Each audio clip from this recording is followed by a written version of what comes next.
Hi there and welcome to this tutorial from the ITElves on how to download, install and use CCleaner to get rid of some unwanted files and clean up your computer to make it just that little bit faster. So to download CCleaner, which is a free piece of software, and install it, we're going to need to go to a website. The website's address is http:// etc. www.piraform.com/CCleaner/download/standard. I'm going to put a link in the sidebar of the YouTube video so that you can do it that little bit faster. I've luckily got it saved as my homepage because I'm that good, and I'll just be able to open up my internet browser. You of course will need to paste it into the address bar at the top of the screen.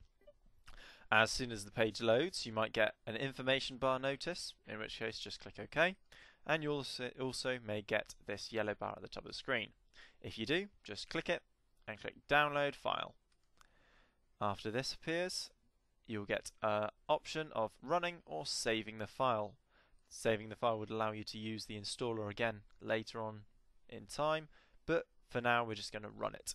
So click the Run button, and it will download the file from the internet to a temporary place on your computer. From there we'll also get to run it again so that it starts the installation, and you'll get to select your language. We're of course going to go with English. After that we can click Next and agree the license agreement, so click I agree. That should be fine for the destination folder where it's going to be installed on your computer. Click Next and have some options here. We're going to uncheck Add Desktop Shortcut because we don't want it to appear on the desktop. We're going to add the Start menu shortcuts because we do want it to appear in all programs. We're going to uncheck the options for the Recycle Bin context menu. If you're wondering what that is, it's the menu that appears when you right click on the Recycle Bin. We're also going to uncheck the Add CCleaner Yahoo toolbar and use for CCleaner for your browser. We're not going to need that, so we're going to uncheck it. So to clarify, we need the second and fifth checkbox checked and all the others left blank. Then click Install.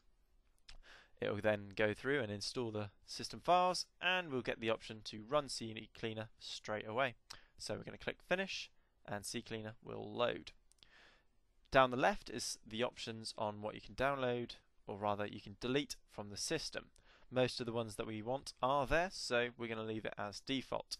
Something to look out for is that files in your recycle bin will also get deleted, as well as temporary internet files and previously visited URLs or websites.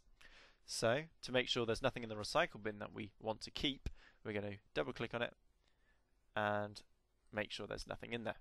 Now I've already deleted this file, but I've discovered that I actually want it, so I'm going to click on it and click Restore this item. It will then restore it to where it previously existed, which in my case was the desktop. My example deleted file is reappeared there. So make sure there's nothing in your recycle bin that you want to keep, either that or uncheck the option to empty recycle bin. This is often where quite a lot of stuff is kept if you haven't emptied it out in the last few months. So from there we can check everything's okay, which in my case it looks like it is, and then click Run Cleaner. We'll get a message box asking us if we really want to delete files from your system, and in my case I'm going to click OK because it sure as hell is fine. So click OK, and we'll get the option afterwards to run again or analyze, but for my case 59.6 megabytes removed is fine. I'm hoping that you've just deleted a lot more and hopefully sped up your computer. So thanks for watching this tutorial from the ITElves. Visit www.itelves.co.uk for more information and some other downloads and videos and tutorials. I've been Mike Skuse, and I'll see you around soon. Cheers.